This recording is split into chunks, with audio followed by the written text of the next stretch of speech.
Start a new Android Studio project and name it as toggle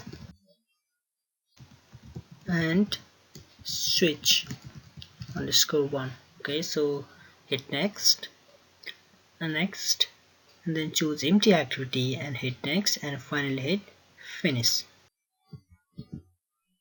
And here is our project. So let us first get rid of this text view and drag a toggle button at here. So let us go to the XML field, and we can see that it has already added these properties.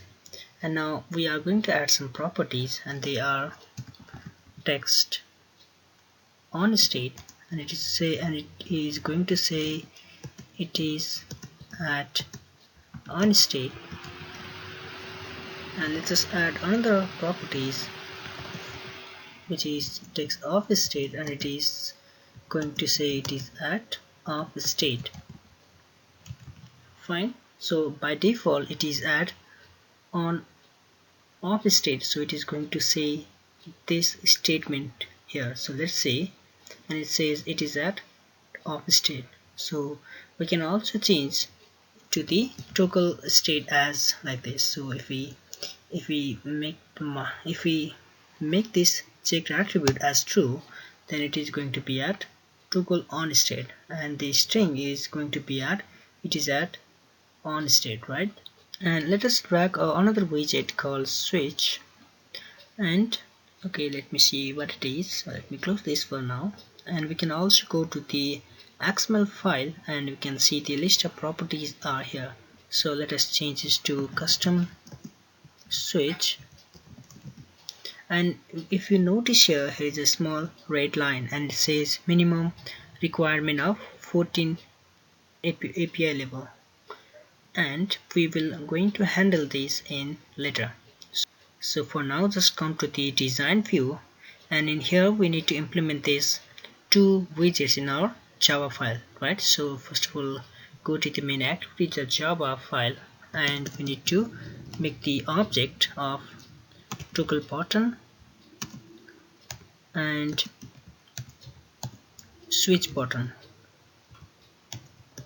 like this. And now we need to link this toggle button and switch to our XML file. So, and you can do so with the help of find view by ID and order ID dot toggle button, and we need to typecast this. So Alt plus Enter. Also, we need to link this switch with our XML file and order ID dot switch 5. And switch 5 is the ID of this switch, so you can see here, right here. And now we need to have some method which is going to be called whenever this button and toggle button and switch is called. Switch button is clicked, so we can have toggle button, then set on click listener, and we need to pass the object. So we need to override the method called on click listener interface, and need to override this method. So basically we need to implement this on click listener and need to override its method. And in here we need to specify the code. So let us also create the set on click listener for this switch. Set on click listener, and here we have to perform the switch case, and in the first case it is going to be order ID dot toggle button, and in case 2 order ID dot switch 5, and we need to close this with our break statement. And whenever this button is clicked, this piece of code is going to run, and when this button is clicked, this code is going to be run.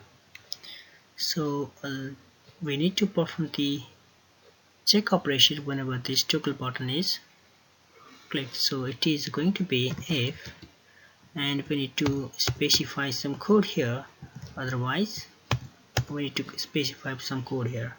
Now let me make some space here, and we need to take this object v and we need to typecast this. So we can typecast this by toggle button, right? And we need to surround it with a bracket, and we need to have some method which is going to check whether this toggle button is on state or not. So if it is on state, then we can show some toast which says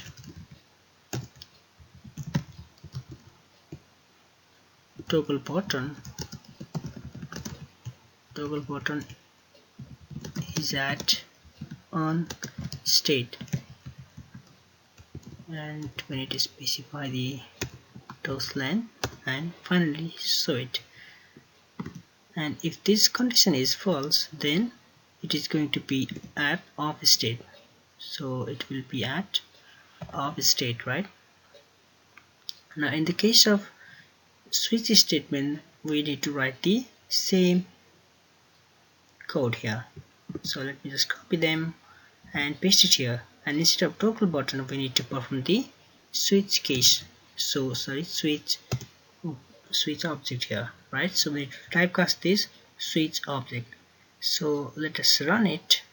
Let me choose my emulator and also check this button and hit OK. And here is our application. So let me click this toggle button, and it says it is at on state, and when I click this button once again, it is going to say it is at off state. So now let us check this custom switch, and it says on state. So okay, so let us create some changes here. So it's going to be switch, and it is also going to be switch. So let us run it, and here we are. So when I click this button, it is going to say it is at on state, and when I click this button once again, it is going to say toggle button is at off state. So let us look at this custom switch, right? So when I click this button, it is going to say switch button is at on state, and when I click this button once again, it is going to say it is switch button is at off state. Sure, and I hope you got the concept of how we can use the toggle button and switch button. And one more thing to notice is that whenever we are working with this switch button, then we need to make sure that our targeted SDK is greater than 14 API level, otherwise it is not going to work. In that case, we need to use this toggle button whenever we are working with the application which targets the API level less than 14. Okay, so I hope you got the concept about this. So, and I will see you in the next part.